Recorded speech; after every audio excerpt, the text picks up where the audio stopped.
a esfera secular e a esfera sagrada são distintas, mas não são separadas. Ou seja, cada uma trata de uma coisa, e todas as duas servem à glória de Deus, porque Deus é o mesmo que criou as duas, e a providência dele age por meio das duas. Então a reforma protestante não negou a existência das duas, mas ela disse o seguinte: elas são inseparáveis na medida que servem ao propósito de Deus. Então, se você me pergunta assim, há limites entre as duas? Há. Elas são limitadas pelas esferas, mas ambas servem à glória de Deus. Spurgeon, certa feita, recebeu um sujeito para se candidatando a ser pastor no colégio dele de pastores. E falou assim para Spurgeon: Deus fechou a porta de eu ser sapateiro, gerente, pedreiro, advogado, e só me abriu a porta do ministério pastoral. E o Spurgeon falou para ele assim: lugar de fracassado é na sarjeta.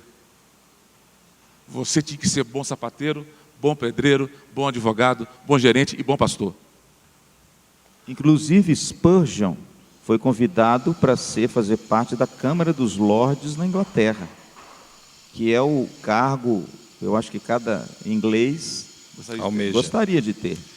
E quando ele foi convidado para fazer parte da Câmara dos Lordes, ele disse o seguinte: eu não poderia fazê-lo, porque assim eu negaria a vocação pela qual Cristo me chamou, que é para ser um pregador do Evangelho. Ou seja, ele não desmereceu a vocação de ser um político na Câmara dos Lordes, mas ele compreendeu que a esfera da sua vocação era a esfera da vocação dentro da igreja, e não lá fora. Isso aí acontece muito no seminário, né?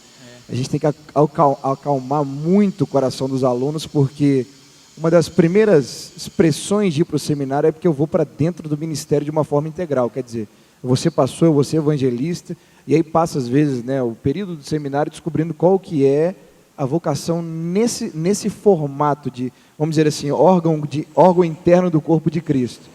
E tantas vezes a gente tem que acalmar nesse sentido. Falar, não, qual que é a sua vocação? Qual é o propósito de Deus para a sua vida e quais são as suas habilidades e como você vai utilizá-las?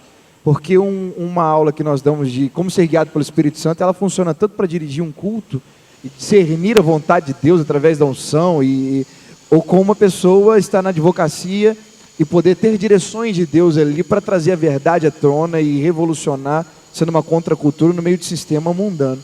Eu tenho um cunhado que ele é administrador e ele trabalha na rede bancária, e eu vejo que é muito interessante porque ele tem um propósito na história dele. Ele fala que ele gosta de ser chamado como um cristão comum. Eu sou um cristão comum, porque ele é um bom estudioso e estuda muito a sua profissão, mas também estuda a teologia, ou seja, estuda os ensinamentos bíblicos. E começou a pesquisar e retroceder na história, então ele sabe muito.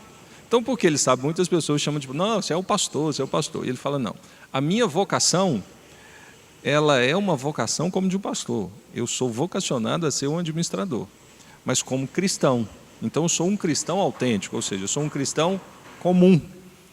E observando isso, algum tempo atrás, estudando sobre metas, objetivos, essa coisa toda de administração, não é muito comum encontrarmos palestrantes que vão ensinar RH, que sempre ensinam como podemos definir metas e objetivos. No entanto, metas e objetivos sem propósito não leva ninguém a nada. Você implanta uma meta, você implanta um objetivo e aquilo funciona, e a empresa vai. Só que, às vezes, o propósito não existe. E aí eu fui descobrindo, mesmo no meio secular, que sempre o propósito está ligado a algo superior à própria pessoa. Não é algo que a motive, é algo que move a sua história. Eu creio que isso é Deus. Para mim, na minha vida, é Deus que move isso. Os escritores talvez, não sei, que eles saibam que seja isso. Não saibam que seja. A Bíblia diz que tudo que você for fazer tem que ser feito para a glória do Senhor. Então o propósito é que tudo que vier à minha mão seja feito para a glória do Senhor. Tanto como motivação do meu coração seja para a glória, como as minhas ações sejam para a glória. E quando você tem esse pensamento, você mesmo já coloca o limite do que é o que você pode fazer, que é o limite do santo e o profano. Até onde eu vou estar glorificando ao Senhor? Por exemplo, eu entro na carreira da moda. E aí, é problema entrar na carreira da moda? Não.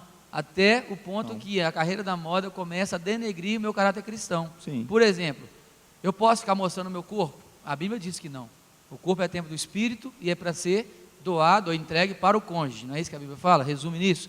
Mas aí eu entro para a moda, eu sou um cristão. E eu tenho que fazer contratos que eu tenho que mostrar o meu corpo. E aí? É santo ou é profano? O limite é a minha vida com Deus. Então eu posso falar, não, esse tipo de trabalho eu não faço, porque eu sou cristão, os princípios que regem a minha vida são os de Deus. Aí é que entra a parte prática que os jovens muitas vezes não conseguem.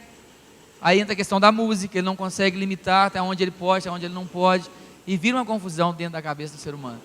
E eu acho assim, quando você tem esse limite, tudo que eu faço é para a glória do Senhor, tanto como motivação do meu coração, onde ninguém vê, só Deus, e quanto às ações externas, que na verdade elas refletem o fruto do coração,